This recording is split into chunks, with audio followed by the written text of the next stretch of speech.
All right, welcome everybody. We have a fantastic panel put together with SalesLoft, Aurea, Sendoso, and I'm missing one, Vidyard. So we got some fantastic folks here today. We'll get into introductions in a minute, but ultimately we're talking about field marketing and SDRs, and hopefully creating a dream team together. So Mark, we're having you kick this thing off. A couple housekeeping things real quick. If you do want to go full screen, some of the other sessions you can. At the same time, it does eliminate the chat, so be careful of that. Feel free to fire off questions. We'll get to those at the end.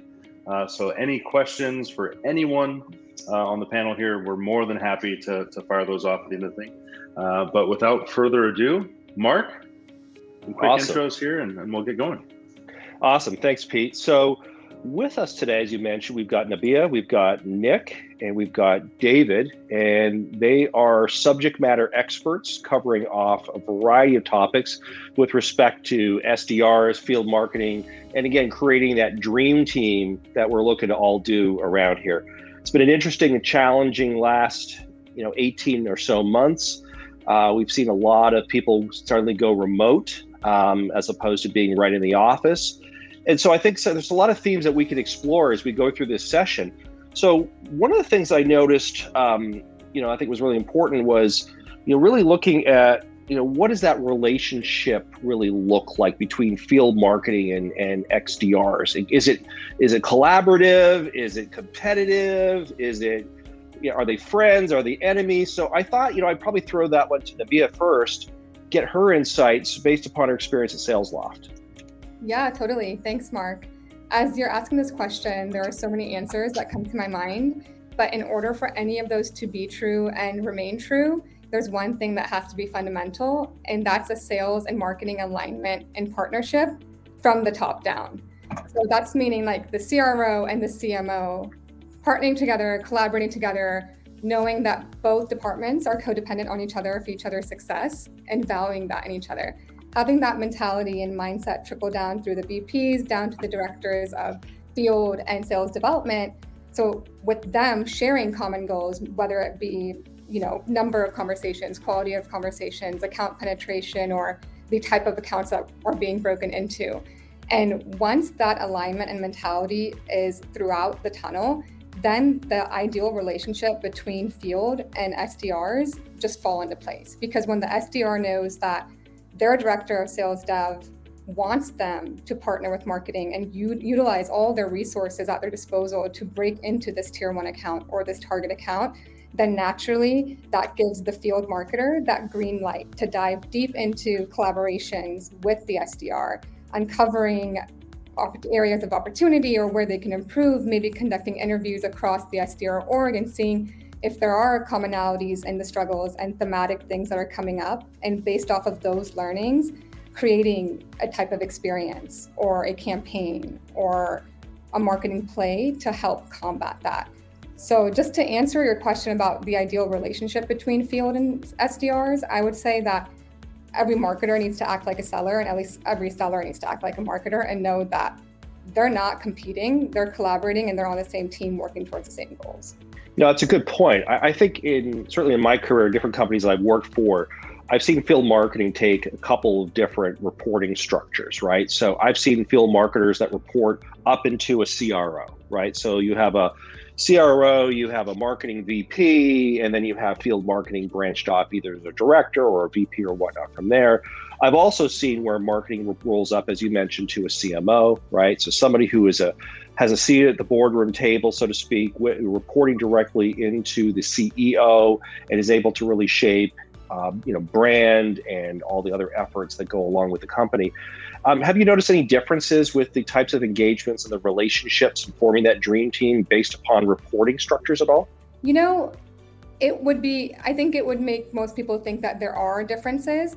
I've actually had both scenarios in my career where previously I would roll up to the leader in sales, and here I roll up to the CMO. But I think the notion is the same, because regardless of where I was, the idea of that partnership and collaboration remained the same. And if anything, when you're rolling into the CMO, you're bringing that back to the sales department and showing them why this works. Yeah, no, I think it's a fair point, and it's good to get your feedback on that, because I think sometimes there's a perception, right? You know, I report to sales. I'm a marketer, but I report it to sales. So I really have to be 100% focused on revenue. I have to be 100% focused just on this without thinking about all the nuances associated with it. Like you said, developing the right programs, Right. You know, but the goals are still fundamentally the same, right? Which is, hey, we want to drive revenue. We want to drive success. We want to drive results. So with those things, you know, I'm thinking also kind of as another question, you know, that I've heard about that's relative is, okay, so how do you quantify, you know, these things, right? So you talked about the relationship, and it's important to have marketers sell and sellers market. But when you think about the qualitative versus the quantitative stuff with respect to, you know, coaching, management, you know, motivation, those types of things, you know, actually, I'll throw this one to David. What do you think about those types of metrics and managing and quantitative versus qualitative? Yeah, for sure. Thanks, Mark. And yeah, as a starting point, even where I'm going to come from, 100% agree with Nabiha's point that, you know, there really has to be a great relationship between sales and marketing for this engine to flow smoothly, because, you know, when you start looking at qualitative and quantitative information, like you know, here at Vidyard, like I trust that, you know, my marketing team knows what they have going on, and they're running the programs effectively, and I don't want to necessarily have to get into the weeds to troubleshoot. And conversely, like they trust that, you know, if the results aren't where we want them to be, we're going to work together, but it's not going to be a finger pointing game of like, well, this program wasn't good or that. It's we're all working together. I, you know, really look at the SDR team as like the eyes and ears for marketing. Marketing's testing different programs. They're trying different things. And, you know, without the feedback from the SDR team, like, hey, this program, here's what we heard, or here's how it went, and kind of taking that qualitative side to the story, it's really, really hard to come up with any meaningful information. Now, a couple things that we've learned over the last year, especially with, you know, switching to a virtual first workplace, and some of the obviously lots of changes and lots of testing that's had to take place to figure out the right strategy. You know, conferences like this, going virtual first instead of in person. How do we maximize our time there? And you know, how can we change? So I think one thing that we've done is anytime we put a program together, I think it's always really valuable to have two people from the sales team on the program. That way you are not just single threading a marketing campaign through one person. Even if that person's your top performer, maybe they're a top performer, but they like working in this box. And when you stretch them into trying something new, they're just not necessarily set up to be the best person to work in that way, or they're trying the way they did it over here and it doesn't work well. So one, we always try to put two people in that project, so that way they can share ideas, they can bounce some ideas off of each other. And again, I don't just look at the quantitative numbers, be like, well, the numbers are high, but the productivity, like what's the output is terrible. Clearly it's the marketing side. I actually have two reps that I can kind of benchmark and say like, okay, well, what's he doing that you're not, or what's she doing that's working really well over here that we could be doing there? So I think it's very valuable that you always take both into consideration. And in our experience, you know, having more than one person being the eyes and ears for marketing is really, really valuable. And that way you can test things faster, and you can get two people's feedback on it. And that way we can have productive conversation with marketing on like, well, this person did well, and we can kind of model to validate if the campaign needs to be adjusted a little bit, or the sales approach needs to be adjusted. One of the biggest changes we made was, you know, when you were attending conferences live, you know, the notion of, you know, staying at your booth and letting the people wander to your booth and catching them in the aisles definitely was a thing. But if you translate that directly over to a virtual first, and, you know, I'm sure a lot of companies have, you know, manned the virtual booth, and you may not have seen the same type of inflow into that virtual setting that you would have in a live environment. So we had one SDR who just said, you know what, I'm just going to use video everywhere throughout the conference. I'm going to join as many of the social settings as I can. I'm going to find great people that I want to connect with, and I'm going to send them video outreach through the conference platform to try to make, you know, start the conversation as opposed to waiting for the conversation. And if I didn't have two people on the conference, one of them who was bored trying to find something to do, and the other one who was watching the booth, you know, we wouldn't have had that program, or we wouldn't have found that discovery, which then in turn made us revitalize how we approach conferences. So it wasn't just like conferences aren't what they used to be, they're not producing the same amount of results.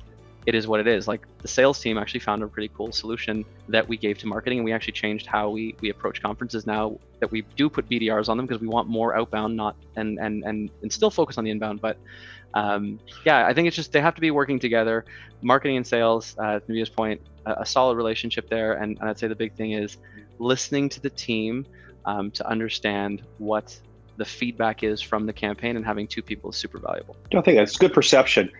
So I think part of the challenge is when I think about, SDRs or ISRs, inside salespeople that are, a lot of them are tasked with specific tactical things to do. Here's your play you're going to run. Here are the customers you're going to dial. Here's how you dial them in, priority order, or here's the email template to use and do that. And I think traditionally, pre, kind of remote first kind of environment, you'd have a bunch of people sitting in a bunch of cubes in a cube farm.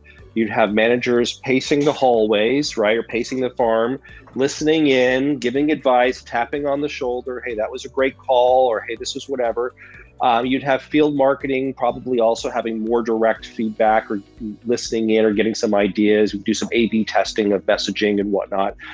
But given that we've moved, at least right now and for the foreseeable future, into this remote first kind of way, you lose, some of those, I guess we could call them pure quantitative measures, right? And you have to go. So any thoughts on more or qualitative stuff that will help boost up quantitative metrics like dials and email open rates and things like that? Yeah, for sure. Like there's of course going to be a benchmark of like this is what we need to do in a week to be successful. So for sure, it's pairing those two together. And like I'm a very, very big fan of like call coaching and jumping on calls with reps, so I can from a coaching aspect, I know that if I can bring the reps up to this level of being on calls and customer interactions, I know they'll do well. So then I know I can trust them to run the plays effectively well. And then you're right, at that point, once I know the skill level has been established where I need them to be, then I can focus a lot more on taking a look at the metrics. So that way, if someone's dipping below performance on something, and again, that's why it's always helpful to have two people. So that way, if one person's achieving it and the other one's not, I can substantiate, well, no, the program does work. Like this, we've done this before. We've seen success here. It's not that you're getting unlucky. It's just you've only done 20 calls in a day. We need to get that up to 50, 60, 70, 80, whatever the number may be. So for sure, like there is going to be a performance measurement outside of that, and it's helping the standards stay where you need it to be. But again, I don't want to eliminate the idea of having an SDR or BDR feel like they're spinning their wheels, like, trying to make a campaign work that's just not going to work. I always like having that second person on it so they can kind of bounce ideas off each other. We know what the barometer is of how many calls per day, or how many accounts per week, or how many activities we need. And so, I'm certainly not the person that like checks that day by day. I'd personally more check that by week. People have an off day, so I'd rather see the weekly average as opposed to like task manage someone like, well, you're supposed to do 20 calls, you did 19 yesterday. I don't think that's productive. Yeah.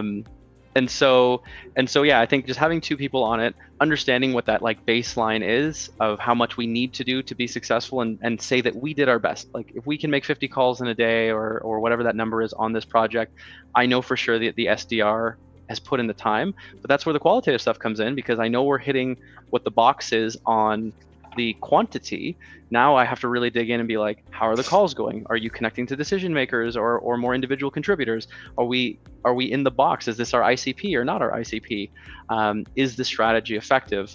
So I am more so use the quantitative stuff as just like a benchmark, like we need to be around here for me to at least know that we're in the box of doing our job.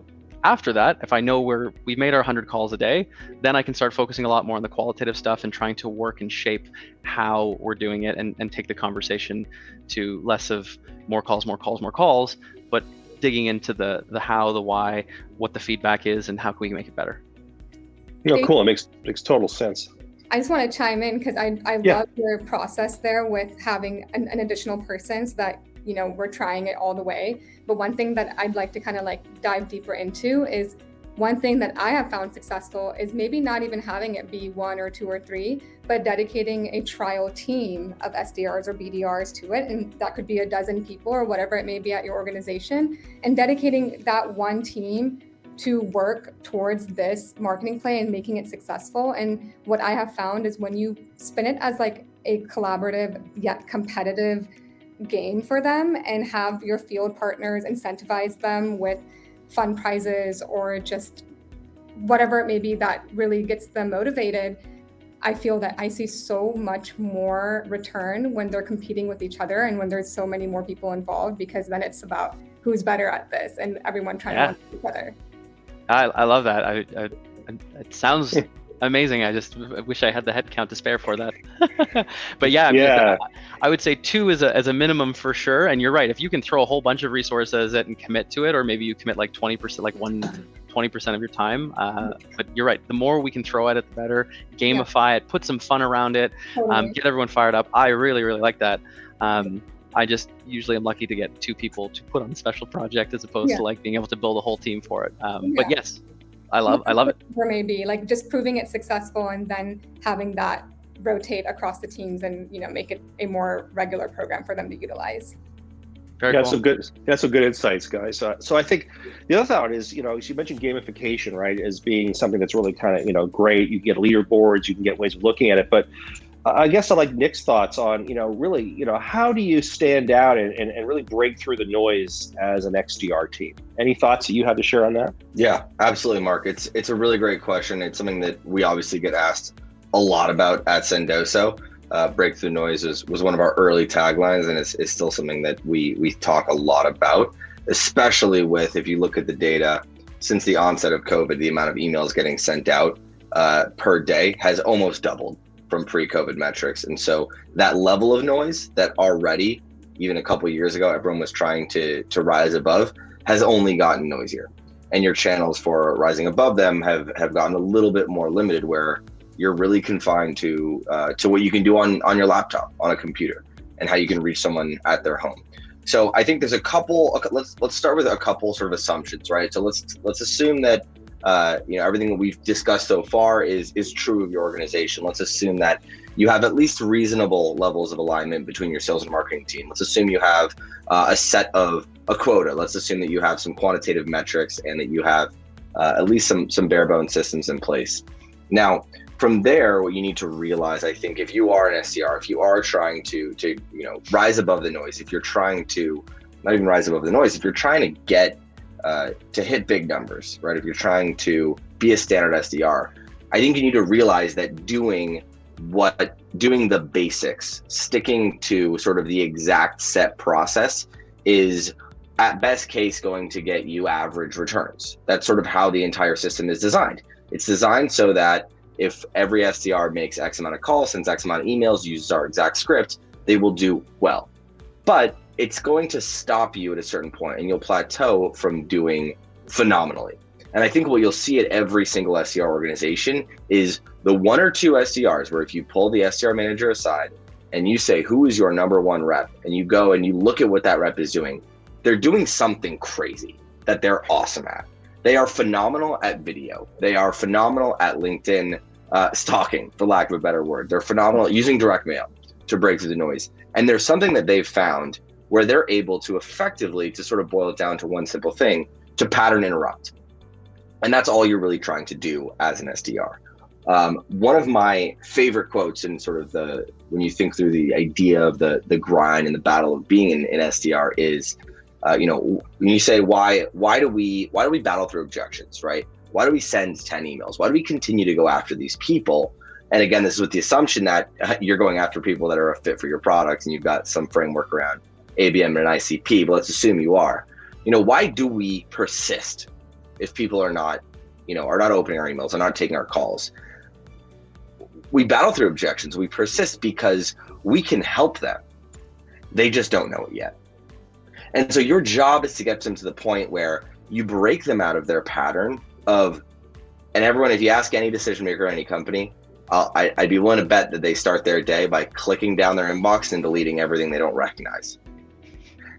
And I'm getting laughs, Mark, because I'm sure you've done it, or I'm sure you do it. If not, yeah, actually, I've got a couple I haven't deleted yet, but and it's tough. It's tough to break through. I totally get that, because I get LinkedIn invites, I get LinkedIn things. Hey, we got something great for you, and then I look in, my inbox every day. Then they stalk me on my personal emails they can dig up and whatnot. At the same time, it's that persistence, right? I also can say there's been times I've been approached.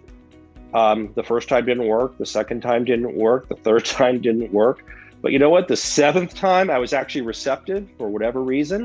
It was a good fit. It was a good product. It was something else. I appreciate it. And I start off a conversation. And even then, it gets handed over to somebody else. Maybe it didn't result in actually a transaction, but it actually started to build a relationship. So I think there's some value there with, like you said, about kind of going a little crazy, going off the rails a bit, but still doing it within a standard measurable framework. Because, my experience is that sales is one of those types of roles where success, you could ask for forgiveness if you're successful, but at the same time, if you're having a bad quarter or a bad week or a bad month or whatever your metrics are, and you're not following the process, then you're kind of hanging yourself out, at risk, right? So I think it's kind of like, do what needs to be done, do it well, and then incorporate some really creative, kind of cool things that differentiate you. And it seems like that's how you can break through the noise as an XDR rep or as an XDR team. Well, and I'll say too, I think what, don't be sort of the victim of making excuses with this stuff as well. Right. Mm-hmm. There's always going to be a tool that you don't have. There's always going to be resources that you don't have, especially if you work at a startup, which I do. I think all of us do. I don't know if Sales Labs, you guys consider yourself a startup anymore, but certainly was recently. You can always make excuses, right? What I think you can take that and you can say, oh, I can't do that. I don't have it. I don't have Sendoso. I can't send gifts, right? I don't have Vidyard. I can't send video. That would be a really bad way to think about it. What you can do, and what will also make you seem more prepared for that next role you want, and make you seem like someone who understands how business runs and starting to become a leader within the team, is to say, okay, I don't have Sendoso, I don't have Vidyard, but is there a way that I can go to my manager and go to my leadership team and say, hey, do you think there's a chance that I could get $100? Here's my plan for how I'm going to allocate it, right? I'm going to break that up into, I'm going to get $5 coffee gift cards. I'm going to send them out in this way, tactically, to these people at this point in the process. I think I can generate 2 meetings specifically from emails that include that. Would that be enough? If I can get that $100, if I can execute on that, and if I can get 2 or more, would that be enough for us to have some justification to continue to do this, right? Hey, we don't have Vidyard. This is going to be really manual, but would you be okay if I go use the free version, a free online video tool, and I throw a couple of these videos in? I know it's not part of our process. I know I'm being out of the box here, but if I go give this a shot and I can get a meeting from it, do you think that might be something interesting for us? And we can talk about going and investing in a platform like this? Or if I go, spend some extra time, some off hours time, and put these videos together, is that something that would be valuable to the business, or am I just spinning my wheels, right? And get that buy-in, because getting buy-in, having a something measurable that you're going after that's different, is what you're going to have to do for the rest of your career. And we talk a ton about how SDR is the best place to start your career at the business. That's completely true. You learn the business inside and out, but you're also going to understand how to operate well within a team, how to stand out, and those things, aside from just the numbers, are what everyone's going to look at. So be someone that thinks about it differently, be tactical on how you think about it, and fight the urge to make excuses. Fight the urge to look for all the reasons that you can't go do something, and try to go. And we're all startups, right? Duct tape it together, right? Figure out how to do it. Absolutely. Awesome. I think we've got 1 minute left, and I saw a question that came in. I don't know if you have a chance to really get to it, but the question was, as far as sales and marketing communication, how do you know if it's leads that aren't qualified, or if it's good leads but the wrong product? I'll just open it up to anybody who feels like they want to respond. I think this comes down a little bit more to understanding your ICP, right? And there's probably a data hygiene question within there somewhere too. But generally, there's tools you can buy. Generally, you should be able to, at a minimum, like if you've got 10 leads that sales is saying, not qualified, you should be able to just give those an eyeball test against your customer base and figure out if that's reality or if that's just an excuse. You can go buy really expensive tools, but 9 times out of 10, if you look at the LinkedIn and the website for the leads that they're saying are not qualified or are bad leads, you should be able to be realistic with yourself if that's true or not. Yep, exactly. All right. Well, thank you all. I think we're out of time for this session. And I want to thank everybody's attendance. Pete, I don't know if you want to have any final words. No, I'm here. Thank you, everybody. Mark, you did an amazing job moderating here. Nabiha, Nick, and David, thank you so much for taking the time. Had some all-stars and some studs in this session. So I appreciate everybody. Of course, if everyone wants to go to their booths, we have the open booths as well. Feel free to ping them there. And again, I appreciate everyone showing up, and have a great rest of the day, everybody. We'll talk soon. Awesome. Thank you, everyone. Thanks for having us, Pete. Any other questions? Looks like we're out of questions. Looks like we're also out of time. Brooke, Jillian, Amanda, thank you so much. This was a lot of fun. Hopefully everybody on the session got a ton of value out of this. I know I did. And appreciate you having us at Tenbound. Thank you. Yeah, thank you.